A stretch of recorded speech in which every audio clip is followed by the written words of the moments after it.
Yung pong kasama naming 11, na nang 11 sa amin kahapon,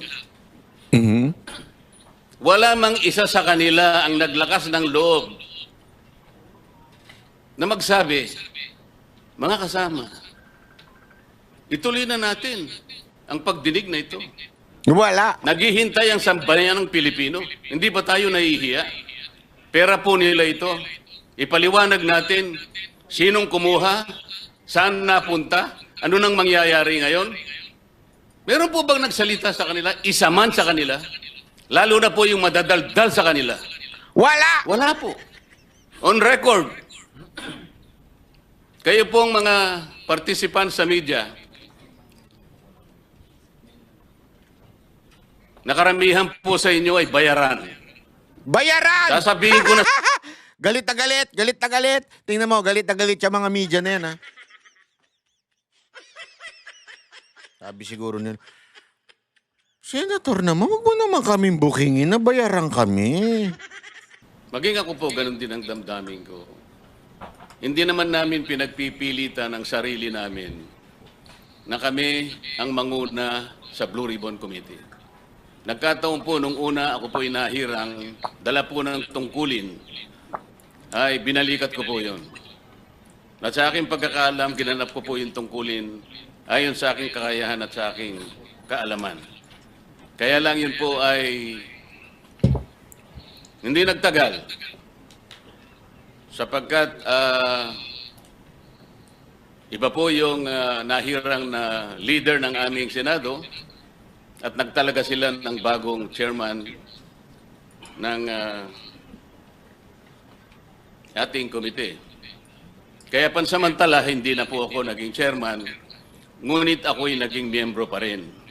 Ang problema lang, nung sila na po ang humawak ng chairmanship ng Blue Ribbon Committee, kayo po ang nakakaalam at lahat po ng Pilipino na sumusubaybay sa pagdinig na ito, wala po silang ginawa para ituloy ang pagdinig.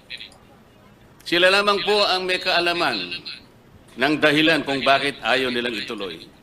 Ayaw nilang ituloy, gusto pa nilang pagtakpan ang mga taong utak at mastermind ng pinakakarumal-dumal na pagnanakaw ng salapi ng bayan sa kasaysayan ng Republika. Yung pong kasama naming 11, na nang 11 sa amin kahapon, wala mang isa sa kanila ang naglakas ng loob na magsabi, mga kasama, ituloy na natin ang pagdinig na ito. Wala. Naghihintay ang sambayan ng Pilipino. Hindi ba tayo nahihiya? Pera po nila ito. Ipaliwanag natin sinong kumuha, saan napunta, ano nang mangyayari ngayon. Meron po bang nagsalita sa kanila? Isa man sa kanila? Lalo na po yung madadaldal sa kanila. Wala. Wala po. On record. Kayo pong mga participants sa media, nakaramihan po sa inyo ay bayaran.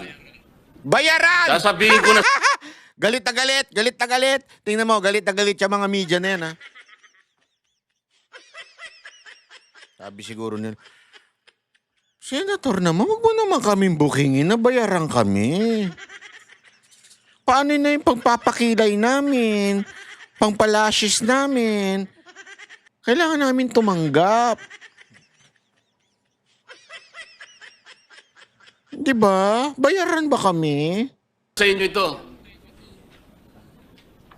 Meron po bang nagsalita sa kanila? Wala. Kayo pong members Mga ng bayarang. media, tinanong niyo po ba sila kung bakit nagpakatahimik sila? Nako. Halos 10 buwang singkad, hindi sila kumibo. Nako.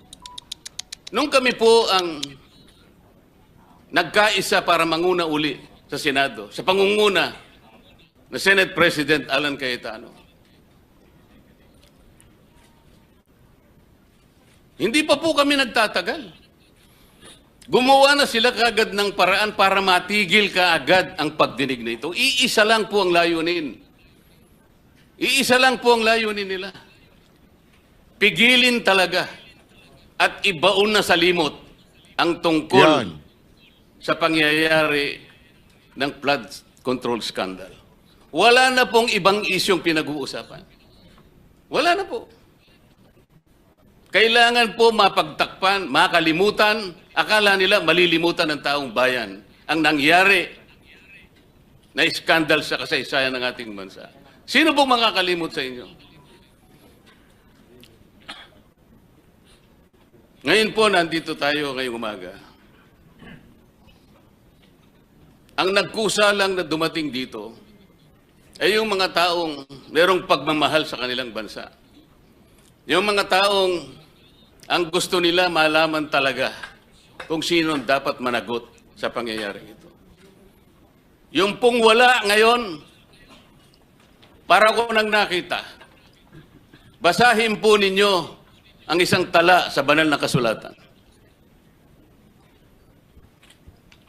Proverbs 28:1. Alam niyo kung ano nakasulat doon? Ang taong makasalanan, ang taong masama, umiiwas, nagtatago kahit walang humahabol. Yon. Ngunit yung taong matuwid, umuungal parang leon. Ito po ngayon ang ating kasaysayan ngayon. Makikita ninyo ngayon ang larawan.